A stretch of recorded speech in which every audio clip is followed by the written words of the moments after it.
Good morning student. पिछली class में हमारा टॉपिक था वर्क सिंप्लीफिकेशन। आज की क्लास में हम करेंगे पारिवारिक आय। ये हमारी नेक्स्ट यूनिट स्टार्ट हो गई है। इसमें सबसे पहला जो टॉपिक है वो है पारिवारिक आय का, यानी फैमिली इनकम। आपको पता है मानव जीवन में धन का बहुत ही महत्वपूर्ण स्थान है। हम सभी को ज्ञात है कि धन के अभाव में, आपको पता है कि बिना धन के अभाव में, बिना धन के क्या है, व्यक्ति का जीवन है वो क्या है, दयनीय, कष्टपूर्ण और काफ़ी समस्याओं से उसे गुजरना पड़ता है। तो वह अपनी जो भोजन है, आवास है, उनकी आवश्यकताओं की, वस्त्र जैसी जो बुनियादी स्टार्टिंग की जो भी मेन जो है बेसिक जो नीड है उनकी भी पूर्ति नहीं कर पाता है। तो इस कारण क्या है, जो उनका उसका परिणाम क्या निकलता है कि जीवन क्षमता और उसकी क्या है कार्य क्षमता है वो क्या हो जाती है, प्रभावित हो जाती है इस कारण से। तो इसके लिए क्या है वह, और भोजन के अभाव में वह क्या है कुपोषण का शिकार हो जाता है। तमाम तरह की पोषण न्यूनता जनित जो भी रोग हैं वो उसको लग जाते हैं, वो उसे दबोच लेते हैं और इसके प्रतिकूल प्रभाव उसके स्वास्थ्य पर भी पड़ता है।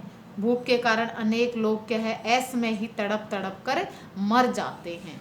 और क्या है, समाचार पत्रों में आए दिन आपको पढ़ने सुनने को मिलता है अकालग्रस्त इलाकों में भूख के कारण इतने व्यक्तियों की मृत्यु हो गई। उसका सीधा संबंध आय से है। यदि आय होती तो अनाज खरीदकर अपना तथा अपनी परिवार का क्या कर सकता था, वो पेट भर सकता था। परंतु क्या है, अनाज के अभाव में क्या है, उसके पास अनाज नहीं होने से क्या है, वो उसकी जो बेसिक नीड्स थी वो क्या है पूरी नहीं कर पाता है।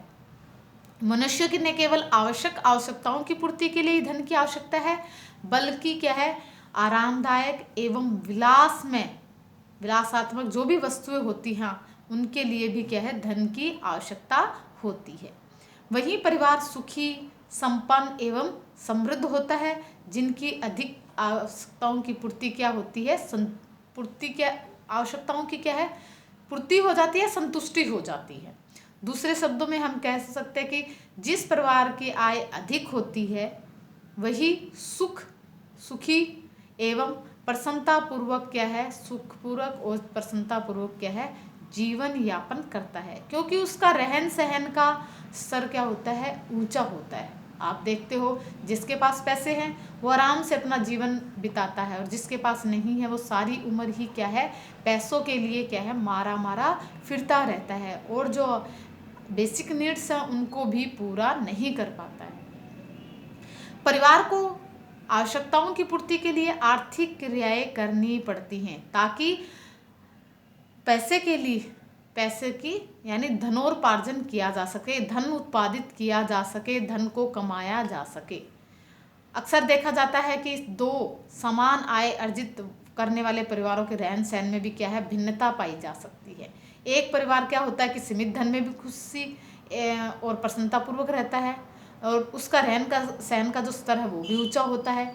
वहीं जबकि दूसरी तरफ क्या है, जो दूसरा परिवार होता है उसका रहन सहन पहले की अपेक्षा क्या है निम्न होता है और क्या है पहले वाला जो परिवार था उसकी अपेक्षा करते निम्न होता है और आय विवेकपूर्ण तरीके से सोच समझकर व्यय करने से अधिकाधिक आवश्यकताओं की पूर्ति हमें करनी चाहिए। तो इसके लिए क्या है, गृहिणी को धन प्रबंध करना आना चाहिए, यानी मनी मैनेजमेंट करना आना चाहिए गृहिणी को ही। क्यों? क्योंकि आपको पता है कि गृहिणी ही क्या है, एक कुशल गृहिणी आय के अनुसार ही क्या करती है, व्यय करती है। साथ ही परिवार के सदस्यों को क्या है अधिक एवं उत्तम श्रेणी की सुविधाएं भी क्या करती है, उपलब्ध करवाती है। अतः परिवार के जीवन एवं रहन सहन के स्तर को ऊंचा उठाने के लिए क्या है, अगर वो प्रयत्न करती है तो उसको ऊंचा उठाया जा सकता है। आय का क्या अर्थ है? अर्थशास्त्री है, उन्होंने क्या कहा है, आय एक निश्चित अवधि में अर्जित की गई वह धन राशि है जो आर्थिक प्रयत्नों के फलस्वरूप प्राप्त होती है तथा जिसमें अन्य सुविधाएं जैसे निःशुल्क मकान, मुफ्त चिकित्सा, मुफ्त शिक्षा, मनोरंजन, यात्रा व्यय आदि भी सम्मिलित होते हैं। अब बात करते हैं पारिवारिक आय की। एक निश्चित अवधि में परिवार के मुखिया एवं अन्य सदस्यों द्वारा अर्जित आय पारिवारिक आय कहलाती है। यानी पारिवारिक आय क्या कहलाती है, किसे कहते हैं? एक निश्चित अवधि में परिवार का मुखिया या अन्य सदस्यों के द्वारा जो कमाया जाता है अर्जित धन, मुद्रा पारिवारिक आय कहलाती है। पारिवारिक आय मुद्रा के अतिरिक्त वस्तुओं एवं सेवाओं के रूप में भी प्राप्त हो सकती है। निकिल एवं डोर्सी ने क्या कहा है? पारिवारिक आय मुद्रा, वस्तुओं, सेवाओं तथा संतोष का प्रवाह है जो परिवार के अधिकार में उसकी आवश्यकताओं की पूर्ति हेतु आता है। वर्तमान में क्या है? मुद्रा विनिमय का एक सशक्त माध्यम है। मुद्रा के से क्या है? सभी तरह की आवश्यकताओं की पूर्ति की जा सकती है। यद्यपि आप देखते हो कि क्या है, प्रत्यक्ष रूप से मुद्रा किसी आवश्यकताओं को संतुष्ट नहीं कर सकती है, परंतु इसके प्रयोग से अनेक वस्तुएं खरीदी जा सकती है और बेची भी जा सकती है।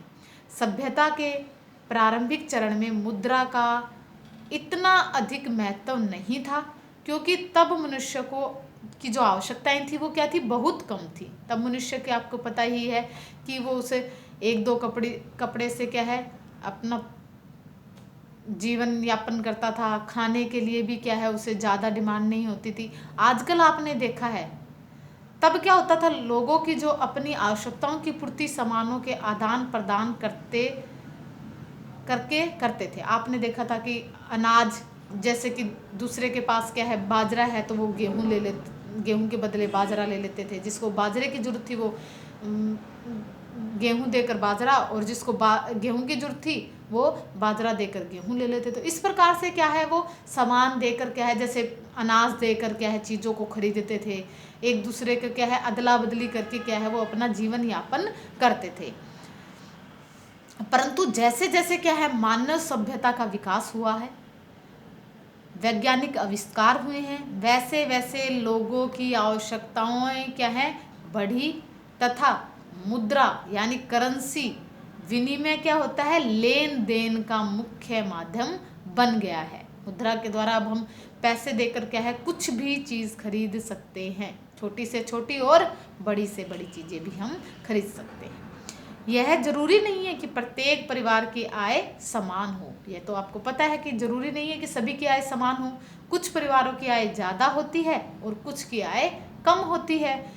अधिक आय अर्जित करने वाले परिवार धनाढ्य वर्ग कहलाते हैं, और जिनकी निम्न आय वर्ग होती है वो क्या कहलाते हैं?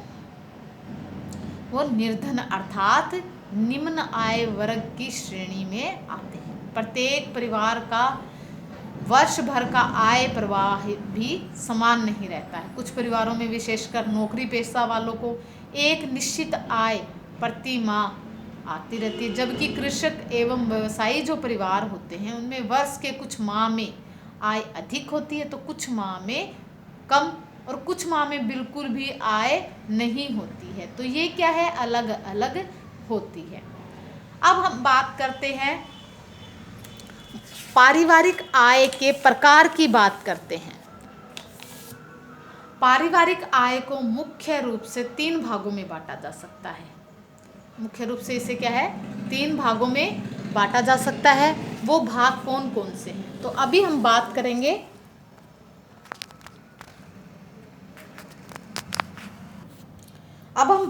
पारिवारिक आय के प्रकार की। तो मैंने बताया इसके प्रकार कितने प्रकार की बताई, ये 3 प्रकार की होती है। पारिवारिक आय 3 प्रकार की है। पहली कौन सी है? मौद्रिक आय।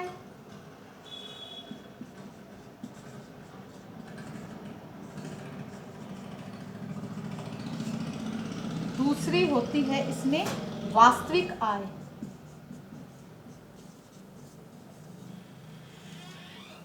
और तीसरी होती है इसमें मानसिक आय।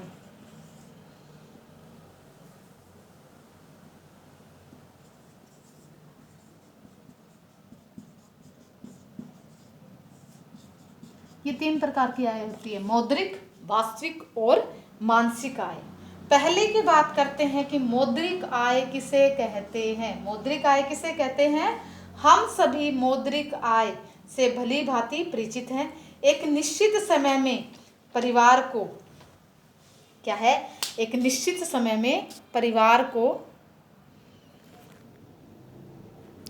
क्या है कि एक निश्चित समय में परिवार को मुद्रा के रूप में जो आय प्राप्त होती है, मुद्रा के रूप में जो पैसे मिलते हैं, वो क्या कहलाते हैं? मौद्रिक आय कहलाती है। उसे ही मौद्रिक आय कहते हैं। मौद्रिक आय में क्रय शक्ति होती है, परचेजिंग पावर होती है, खरीदने की शक्ति होती है। इससे हम दुनिया की अनेक वस्तुएं व सेवाएं क्या कर सकते हैं? प्राप्त कर सकते हैं। बचत करके बैंक में पैसा जमा कर सकते हैं। और क्या है, वर्तमान में यह एक्सचेंज का प्रमुख माध्यम है, यानी लेन देन का क्या है, एक मुख्य माध्यम बन गया है कि बिना पैसे के हम कुछ खरीद नहीं सकते और बिना पैसे के हम किसी को कुछ दे नहीं सकते। तो ये क्या है, एक लेन देन का क्या है, माध्यम बन गया है। मौद्रिक आय प्राप्त करने के लिए परिवार को प्रयत्न करने पड़ते हैं, आर्थिक क्रियाएं करनी पड़ती हैं, जैसे नौकरी, व्यवसाय, कृषि, उद्योग धंधे, मजदूरी आदि। हाँ, कुछ अवस्थाओं में क्या है, परिवार को बिना आर्थिक प्रयत्न किए ही मौद्रिक आय प्राप्त हो जाती है। वो कैसे होती है? जैसे पैतृक संपत्ति से प्राप्त आय, जैसे बाप दादा की जो भी जमीन थी उनको बेचकर, मकान किराए पर चढ़ाकर, कृषि भूमि से मौद्रिक आय प्राप्त हो सकती है, लगान आदि से। तो इस प्रकार से क्या है, हम बिना पैसे दिए भी कुछ सेवाओं से मुद्राएं प्राप्त कर सकते हैं। पारिवारिक आय वेतन, मजदूरी, ब्याज, मकान किराया, पेंशन, बीमारी दुर्घटना से प्राप्त आय, उपहार, बीमा लाभ आदि रूप में प्राप्त होती है। मौद्रिक आय दैनिक हो सकती हैं, साप्ताहिक, पाक्षिक, मासिक अथवा वार्षिक हो सकती हैं। यह परिवार के कार्य विशेष पर निर्भर करती है कि परिवार का कार्य कैसा है, उस पर डिपेंड करता है। मौद्रिक आय वस्तुओं एवं सेवाओं में परिवर्तित हो जाती हैं, जिससे परिवार की दैनिक आवश्यकताओं के अलावा आरामदायक एवं विलासात्मक आवश्यकताओं की संतुष्टि की जाती है। अब क्या है, ग्रोस एवं क्रेंडल के अनुसार मौद्रिक आय से तात्पर्य क्रय शक्ति से है, जो मुद्रा के रूप में परिवार को निश्चित समय में प्राप्त होती है। अब हम दूसरी बात करते हैं, किसकी बात करते हैं? वास्तविक आय की बात करते हैं। मौद्रिक की बात की हमने पहले, अब जो दूसरा टाइप है वो है वास्तविक आय का। वो क्या होती है? वह आय जो परिवार को एक निश्चित अवधि में वस्तुओं एवं सेवाओं के प्रवाह से प्राप्त होती है, वास्तविक आय कहलाती है। कुछ सेवाएं मुद्रा खर्च किए बगैर ही क्या हो जाती हैं?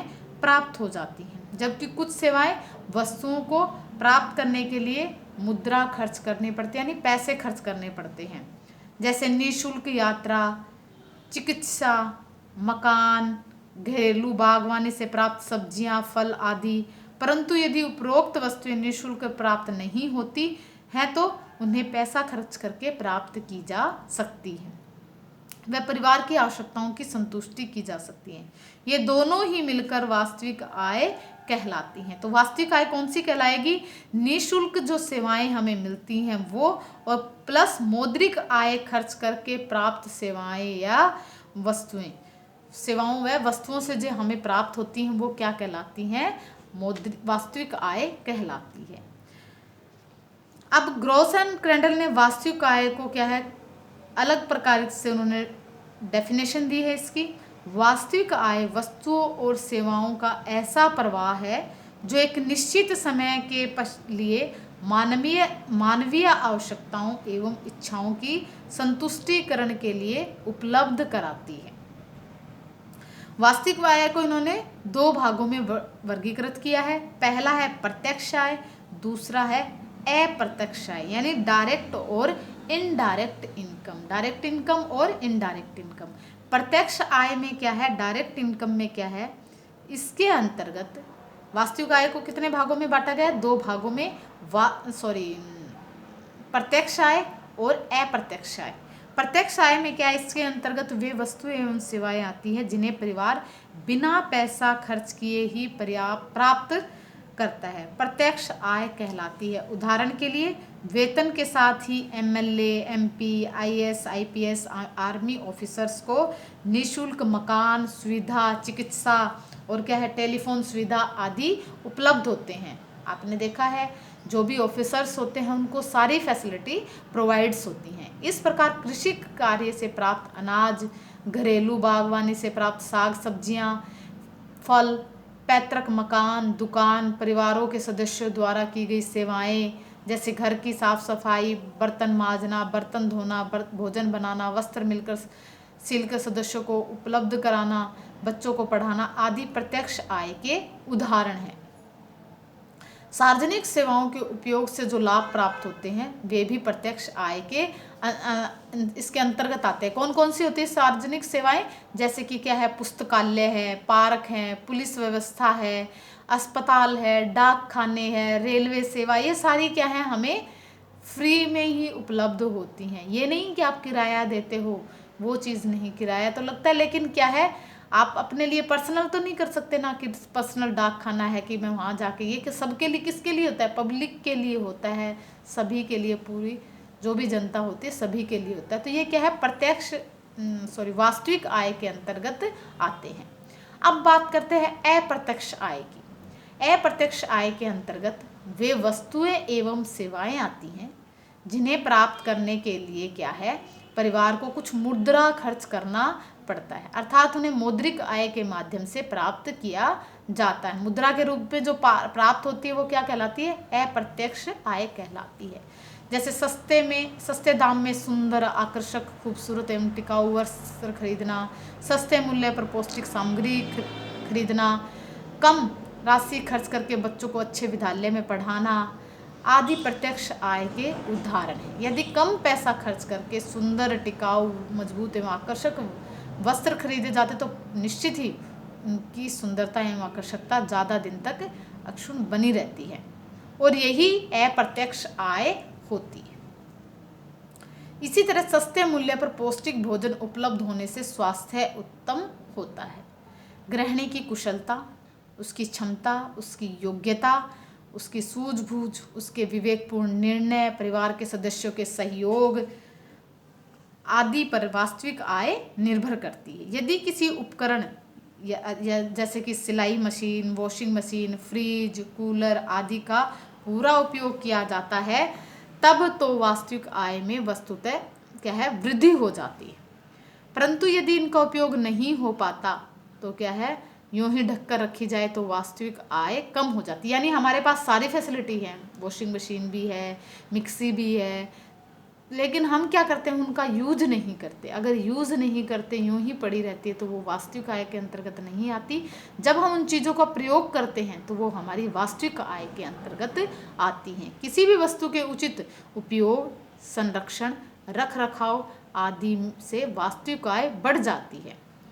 क्योंकि आप देखते हो अगर हम रख रखाव करते हैं तो हमें उसके ऊपर संभाल कर चीज़ों को रखते हैं तो हमें एक्स्ट्रा मनी उसके ऊपर, जैसे कि खराब रोज़ अगर ख़राब करते हैं तो उसके ऊपर हम मुद्रा खर्च करनी पड़ती है। तो अगर हम उसको संभाल के रखते हैं तो वो भी क्या है हम केयर करके रखते हैं। आप देखते हो कई लोग ऐसे होते हैं कि चीज़ों को कई वर्षों तक उसको चलाते हैं और उनके पास ज्यों की त्यों बनी रहती है। तो वो क्या है उनकी वास्तविक आय कहलाती है, क्योंकि उन्होंने बड़े ही संभाल कर उन चीज़ों को रखा हुआ होता है। ये थी हमारी वास्तविक आय। अब बात करते हैं मानसिक आय की। मानसिक आय का संबंध मुख्य रूप से मन के संतोष से होता है। परिवार मुद्रा खर्च करके वस्तुएं सेवाएं प्राप्त करता है। इन वस्तुओं एवं सेवाओं के उपभोग से जो मन की संतुष्टि एवं तृप्ति मिलती है वही मानसिक आय कहलाती है। यथार्थ में मानसिक आय कोई आय नहीं होती बल्कि यह अंतर मन का सुख होता है। यह विशुद्ध रूप से आत्मगत होती है जो पारिवारिक परिस्थितियों एवं व्यक्ति के मानसिक दृष्टिकोण पर निर्भर करती है। अक्सर देखा गया है कि समान परिस्थितियों में समान वस्तुओं के सेवन से अलग अलग व्यक्तियों को अलग अलग संतोष मिलता है। ग्रोस एवं स्क्रैंडल ने क्या कहा है मानसिक आय के लिए? मानसिक आय से तात्पर्य एक निश्चित समय में एक परिवार के मौद्रिक एवं वास्तविक आय के उपभोग से प्राप्त जो संतोष मिलता है। तो इन्होंने किसको कहा है मानसिक आय? जो क्या है, मौद्रिक और वास्तविक आय को खर्च करने के बाद में जो एक संतोष प्राप्त होता है, उसके उपभोग से जो संतोष प्राप्त होता है वो क्या कहलाता है? मानसिक आय कहलाती है। यानी हम जैसे कि कई बार कुछ वस्तु खरीद के लाते हैं और वो अच्छी नहीं निकलती, तो हमें क्या है, मानसिक असंतुष्टि हो जाती है कि नहीं, मैंने पैसे भी खर्च किए और ये चीज़ मुझे पसंद नहीं आई, अब ये चेंज नहीं हो सकती। तो वो क्या है, हमारे मन को संतुष्टि नहीं करते, हमारा मानसिक संतुलन है वो बिगड़ जाता है। अभी क्या करें, समझ में नहीं आता है। तो इस प्रकार से क्या है, जब हमें चीज़ अच्छी लगती है, कम मूल्य की होती है और उसको हम ज़्यादा से ज़्यादा यूज़ करते हैं, तो हमारी क्या है, मन की शांति मिलती है। उससे क्या है, हमारी वो क्या कहलाती है, मानसिक आय कहलाती है। मानसिक आय क्या होती है? व्यक्तिगत होती है, जो व्यक्ति की इच्छा, रुचि, ज्ञान, मूल्यों आदि पर निर्भर करती है। इसे मापना बेहद कठिन है। उदाहरण के लिए घर में परिवार के सभी सदस्यों को भोजन में दाल, चावल, रोटी, सब्जी उपलब्ध कराई जाती है, परंतु घर के कुछ सदस्यों को उपरोक्त भोजन पसंद नहीं होता, और जबकि दूसरे सदस्यों को वही भोजन जरा सा भी क्या है, कुछ को तो बेहद पसंद होता है और कुछ को बिल्कुल ही पसंद नहीं आता है। इसी तरह किसी को ठंडा पदार्थ पीने पर अधिक संतुष्टि मिलती है, जबकि किसी को बिल्कुल भी ठंडे पदार्थ पसंद नहीं होते। तो इस प्रकार से क्या है, मानसिक संतुष्टि क्या कहलाती है? मानसिक आय कहलाती है। तो मौद्रिक आय परिवार के अर्थोपार्जन क्षमता पर निर्भर करती है, परंतु वास्तविक एवं मानसिक आय दिन प्रतिदिन के आयोजन, कुशलता, निपुणता एवं विवेकपूर्ण निर्णय पर निर्भर करती है। तो आज की क्लास में हमने किया पारिवारिक आय क्या होती है, पारिवारिक आय के प्रकार क्या हैं, जिनमें हमने किया मौद्रिक, वास्तविक और मानसिक आय। वास्तविक आय को क्या किया, फर्दर 2 भागों में डिवाइड किया, कौन सी? डायरेक्ट और इनडायरेक्ट आय।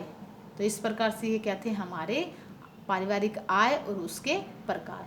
तो आज के लिए इतना ही। Goodbye, have a nice day.